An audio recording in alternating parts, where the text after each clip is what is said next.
Hey, this is Chef Dave Martin. You're listening to Sean Rossler on the Coarse Grind Podcast. Let's eat.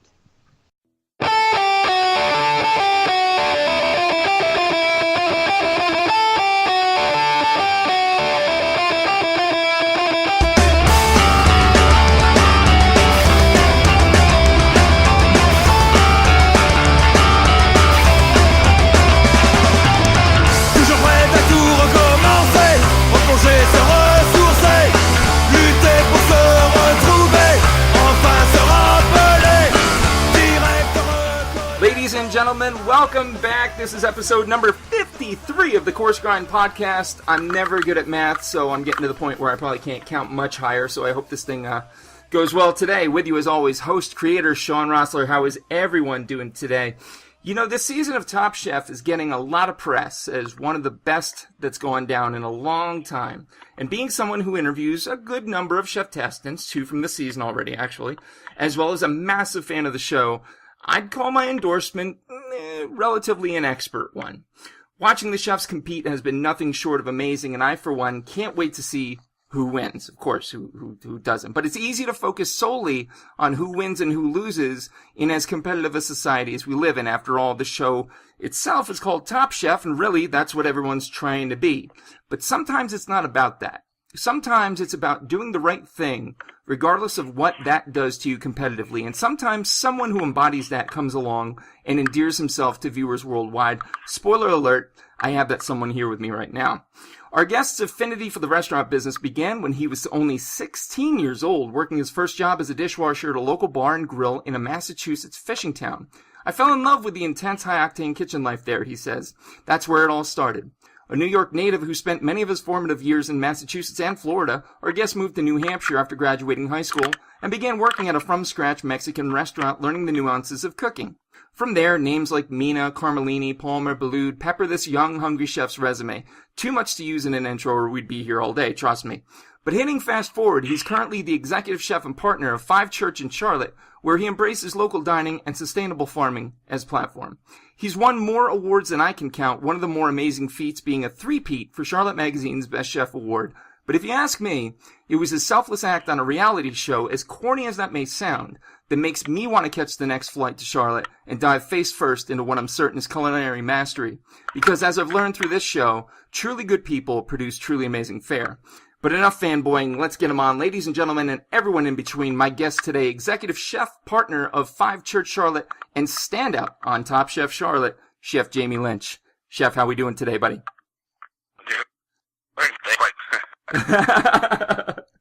Good. How's everything down in Charlotte? I'm sure it's warmer than up here in Pennsylvania. Yeah, everything is great down here. Yeah, beautiful. I got a chance to ride the Harley into work today, so that was awesome. Excellent. I saw the motorcycle affinity. My wife is a nurse, so you can imagine how that discussion has gone. Not far. Yeah. Spoiler there. Right. So, well, anyway, Chef, thank you so much for taking the time to be here with us today. Folks new to the program, longtime listeners with shitty short-term memories, we have starters, mains, and afters. Starters, we're going to talk about where the guest in question has come from. Mains, where they're at, what they're doing, and afters, a little bit more off the cuff, but no one's ever been severely injured in 52 episodes, so I don't foresee that today. So, without further ado, Chef Jamie Lynch, tell me about where and what you grew up eating. Ooh, what I grew up eating. You know, my folks are a product of the 50s, so, you know, I didn't have that, fairy tale growing up with, you know, grandma making homemade pasta at the kitchen table kind of scenario. We were from a box, you know, shake and bake, tuna helper kind of household. I hear you. When I was growing up. I hear you. And I came from a very similar one. My mom will try to deny that, but you know, the fact of the matter is, I didn't sprout my affinity for culinary things because of her. Sorry, Mom. So what kind of an eater would you say you were growing up? Adventurous when you had the opportunity to, or? Yeah, you know, I think I didn't become adventurous until a little later, until I started kind of playing with my food a little more. Right. Yeah, you know, I was a fairly picky eater. You know, vegetables weren't really my jam until later on, when I got a chance to learn how to cook them properly. I don't think I had a properly cooked vegetable until I was probably in early 20s. Oh my God! Now I have to ask this because I can go back as far as episode 4, and we have the Brussels sprout chat. Brussels sprouts aren't the enemy, correct? That is correct. That is no, correct. Brussels sprouts are not the enemy. But when you boil the hell out of them, as I imagine was part of your upbringing as well as mine, not so much. Oh yeah. Right on. Well, looking back to that, vegetables aside, do you have any childhood foods that you think back to as, like, ones that kind of give you a nostalgic pang? Or, again, was that kind of later on in things? No, definitely I do. I mean, there was, because we ate basically from boxes and cans growing up. Yeah. Anytime there was a home cooked meal, which happened, occasionally, but wasn't, all the time. There's definitely some nostalgic notes there. I know my grandmother used to make these stuffed shells that I reproduce today. Oh, nice. And try to do them as well as she does. Grandma's stuffed shells, absolutely. Yeah. Absolutely. Yeah, the old Italian classic. And then, and then there was this other dish that was, my mom used to make, and she's a terrible cook. Sorry, Mom, but she did have this one dish that she did, and I don't know where it came from, but it's called chicken shit casserole. And, what? And it was, and that's what we called it growing up, and it was like basically boiled chicken with like some sort of, cream of mushroom soup base, and then like some crispy, shallot topping on top. I don't know where she got the recipe, but I have fond memories of it, and I do a reproduction of that at home for myself sometimes when That's awesome. That is awesome, man. Yeah, and see, it's not always those the higher end things or more traditional things. Sometimes it's the weirdest shit that like takes you back like that. So that's awesome. Growing up, coming up, obviously you were hitting the scene at 16, but was there a person or people, plural could be, that kind of stoked your culinary curiosity, as far as influence goes? Yeah, for sure. Like I said, my affinity for cooking and the kitchen life started at an early age. It was more about the energy of the kitchen that really kind of grasped me. I'm kind of a high energy guy. I was really into that. But my affection for food really came when I started working for Michael Mina in San Francisco at a place called Aqua. Yeah. I believe it's restaurant Michael Mina now. And I was a young cook, and I came into this kitchen, and all the cooks there were badasses. And it was a 4-star restaurant, one of the most highly regarded in the country. I believe that we cooked more foie gras per capita in that restaurant than any other restaurant in the country. Holy shit! It was crazy, and I had never seen foie gras before. Right. So I was like, "What is this stuff? Like, how does it work?" And I was like, "Holy smokes!" Yeah.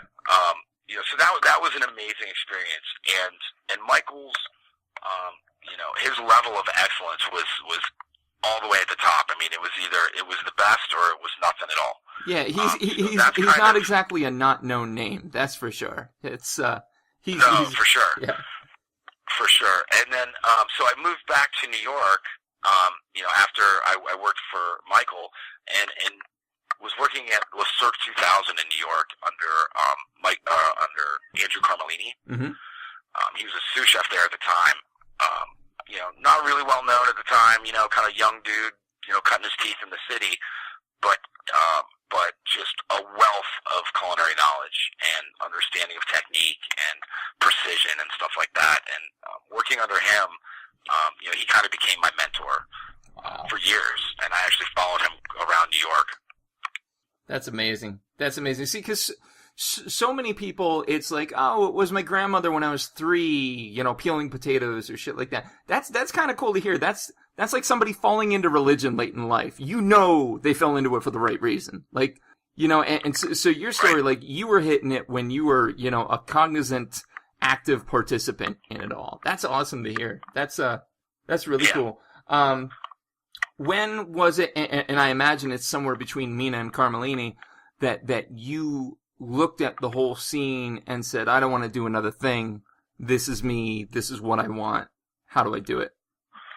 Yeah, actually that probably started in culinary school before I went to work for Mina. I have, actually he's a maître cuisinier de France, like a master chef of France. His name is Chef Michel Leborn. Mm-hmm. He was the head of the culinary department of the school I went to, NECI, New England Culinary Institute. And he kind of saw this, I don't know what he saw, diamond in the rough thing or something. I don't know, it was kind of a nightmare when I showed up there. Yeah. But he really took me under his wing, and he's the one that placed me at Aqua in San Francisco, and he got me the job working under Andrew at Le Cirque. But and he knew early on that this was for me, and I think he was right, and I think that's really where my desire and passion for cooking in the restaurant business came from, and why I do what I do now. Yeah, I can say as a viewer and as a consumer and as somebody who's spoken to a good number, I mean, you really embodied just that culinary. Like, I want this. There was no bullshit from episode 1, and unfortunately, my only exposure, is the show, so I have to hearken to it. But I could even see through the filter of a television screen, like somebody who straight up 100 of the time, like, is living it. And again, to harken back to that moment, I don't know that there's a lot of people who would have done what you did, and that spoke volumes to sheer straight up professionalism and appreciation for the art. So, I mean, it's amazing how you can paint a picture of somebody through a TV screen, and here now, having the honor of speaking to you, it's rad, and it's rad to hear that the story that I got is the story that's real life, and I don't even know the half of it. So, well done on your part, man. Well done.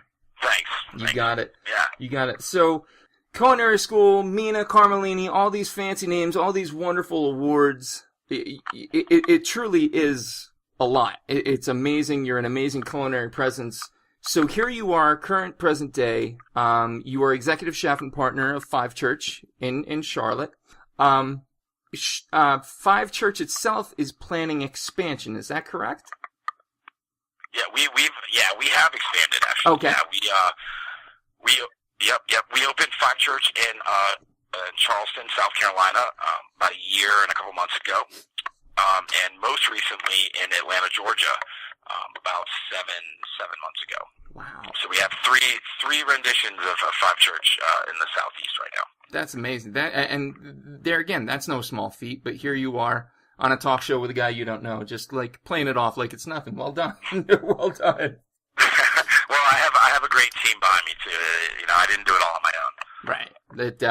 Definitely. So now with these, 3 locations, menu planning, keeping it fresh, keeping everything interesting, where do you, Chef Jamie Lynch, draw your inspiration from for new, more exciting, different angles on things? Is there a person, place, thing that you go to really draw from? It's a good question. There's a couple of different things, really. The first thing is, I try to draw inspiration from kind of daily life stuff. It could be, it could be a ride on the motorcycle, just a smell in the air, when you got wind in your face. Yep. can start, could start you down a direction for, a menu item or some product that you want to use. Nature is always, a beautiful place to find inspiration. It's where all the stuff that we work with comes from. Right. And how we transform it. So there's a lot of that. And that thing that really fuels inspiration for me are the young cooks and young chefs that I work with. The ideas that they have. When you kind of get to the point where I'm at, you sometimes you get stuck in your ways a bit. You have certain techniques and things you always kind of rely on. And the young cooks and chefs that come through the kitchens that I work with on a daily basis, they bring new ideas. Some of those ideas are great ideas, and some of them are the worst ideas you've ever heard. Yeah. But that worst idea can turn into something that is really important and special. So that's the kind of stuff that I look out for, these days is, what are the kids working with? What are they thinking? What direction do they want to go? And how can I use that to keep my, my culinary palate fresh? Definitely. And sustainability, very much a cornerstone of what you do there at Five Church? Yep, big time. Excellent. Yeah, we're definitely ingrained in the local community, using local farms, local ranchers. I think, from a sustainability standpoint, you have to. You really do. No doubt. What so obviously your career, even as young and fresh as you are, believe it or not, your career has spanned a lot of places, a lot of people, a lot of things.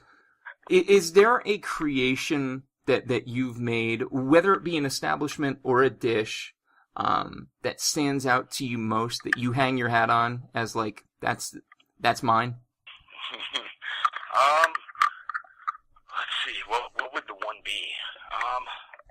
I don't know. It's funny. It's funny you say that, because honestly, the one that I'm most proud of right now is the radish dish I did on the show for the radish challenge. It was the tasting menu. Yep. Because I nailed it. Like, I just totally nailed it. I knew I did the whole time. And just to see Padma's face eat it, I was like, gotcha. It was one of those gotcha moments. Yep. And it's a dish that I'm really proud of. Yeah, definitely. My oldest, I have 3 boys, and I think you have 1, right? Yeah, I have 1. Yep, Max. Yeah. My oldest has fallen in love with radishes, and so I made it a point to play that episode for him. He's like, "Oh my God, Dad, look at what we can do!" But like that there alone, the only way I ever saw a radish was in a bowl of water with a salt shaker next to it growing up. Which, trust me, there's nothing wrong with that. But to see it elevated the way that you did was fucking insanity. It's straight insanity. Is there? I'm really proud of that one. Oh my God, you should be. No question. Is there something that you have made that maybe you want to bury under 6 feet of dirt and not ever mention again? And here I am asking you to mention it. Like, was there a big whoopsie? Yeah. I mean, there's a ton of whoopsies, but I think the thing that, differentiates, like, a good chef and a not-so-good chef is when the good chefs mess up, it goes in the garbage. You don't go around showing it off to people. Right.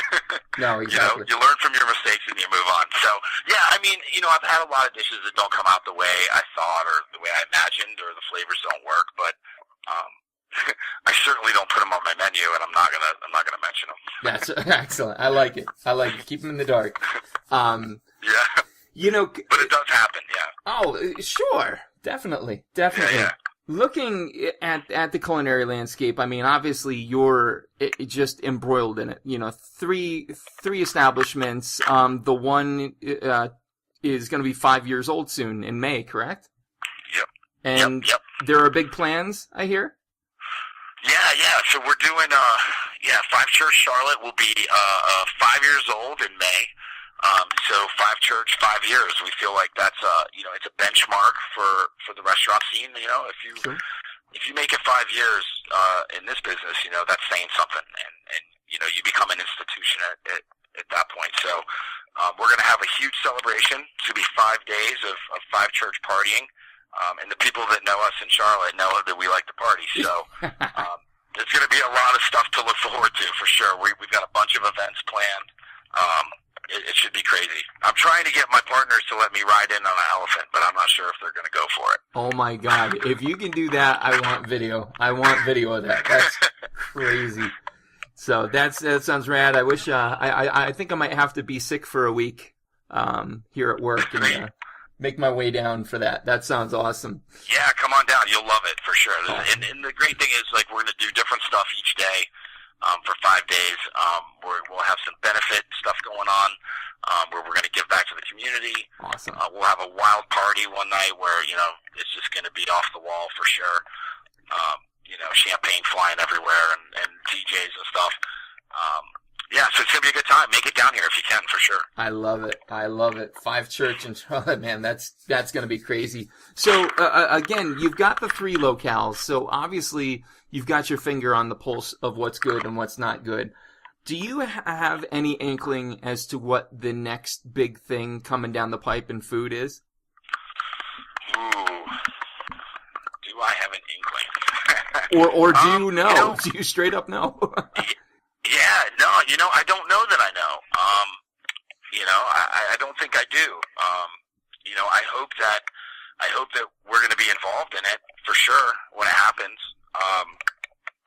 I know me and my partners are talking some plans and, doing some different stuff. Awesome. Next big thing. Yeah. Do you see then, the converse to this question then is, are there any trends in food right now that you wish just weren't? Are there any that just get under your skin almost obnoxiously? Man, there are some for sure. Right. I think the taco thing has, Yes. has kind of, I think, gone too far. Taco Tuesday, for real? Uh-huh. So we'll see. We're going to dedicate a different day of the week to some other fun stuff, I think. All right. Yeah. I mean, there's trends for a reason. It's, I think that it's important that you kind of listen to those things a little bit, because it's what people are excited about and want. But I think one thing that has kept things fun for us is that we try to do something different. Anytime there's something that's out there that's, kind of mainstream, whether it's a trend or something like that, we always try to do something different than that. And I think that's how new trends are set. Yeah, definitely. That Taco Tuesday thing, I do have to kind of agree with you there. I think it's run its course. I don't put it on par with molecular everything, but it's definitely gotten under my skin a bit too. So what's next? I mean, you've got 3. I hate asking what's next to someone who's literally killed it as much as you have, but what's the 5-year plan from here? What do you have on deck? That's a good question. Obviously, 5 Churches is my main focus right now. I have kind of a fledgling restaurant in Atlanta. It's a monster store, and we're really excited to be there. Mm-hmm. Atlanta is an amazing food town. It's the New York of the Southeast. Yep. So I'm really excited about that. Spending some time, more time there, and really focusing on pushing the envelope there. But we're talking about a couple other things. There's some different types of restaurant that we think might be fun to do. Right now it's just ideas. Who knows? There might be a book down the way. I was just actually going to ask that. Any kind of, because I mean, for all the photog art you have on your site, and your site, chefjamielynch.com is fucking amazing. This is the shit I do for a living, and I'm looking at this going, that's a good looking site. So with all that art in mind, there's got to be plans for a book, and I mean, I'd buy it day one, no question. Yeah. So I mean, there's some thoughts about that. I don't think that I've really decided yet how what story we want to tell. But art is huge with us. And locality is huge with us. We use all local artists to deck out our restaurants and websites and photography and stuff. So we have a ton of material for sure, right. And we have a pretty cool story. So that's something we're thinking about as well. I love it. Yeah, please do continue thinking about it, because I would snatch that up in a second, and when we make our way down south, we will definitely be stopping in. So time for the afters. We've talked about the 5-year plan. We've gotten all the professional stuff out of the way. Now it's time to have a little fun with Chef Jamie Lynch. I'm standing in your kitchen, Chef. Professionally or at home, you can pick. What music do I hear? Okay. Ooh. Wow. It depends. It's totally different. Okay. What's home? It'll either be between Fugazi. Nice! Or Fugazi or Nightmares on Wax. Oh my God. kind of, and then I got to tell you though, it's a 5-church tradition before a big shift. Yeah. Right? Whether it's New Year's or whatever, Valentine's Day. And actually, at the James Beard House, when I cook there, yeah, it's Whitney Houston's I Want to Dance with Somebody. Always, to start the shift. I wish you could see my face right now. I don't know how to feel. Like, I really? For real, yeah. There's something about it, man. That energy it gets the kitchen in the right mojo to get it done. There's got to be a story behind that. Yeah, I mean, there's a story. And it probably has something to do with my amazing dance moves. But Nice. Awesome. You're going to be stranded on a deserted island, completely hypothetical. Unless you've been stranded on a deserted island before, then that's pretty amazing. You can only take 3 foods or food type items with you. What would they be and why? Wait, okay, sorry, one more time, say it. You cut out for a second. You're going to be stranded on deserted island. 3 foods or food type items. What would they be and why? Okay. 3 foods or food type items. Red wine. Nice. For sure. Nice. I got to. You got to keep the whistle wet. Yeah, exactly. You know? It's hydration. And also, that's where the inspiration comes from too. That's right. Let's see. You don't think Tom Hanks started talking to a volleyball on his own? There was a cask of red wine hiding behind the scenes. Yeah, exactly, right? Next would have to be,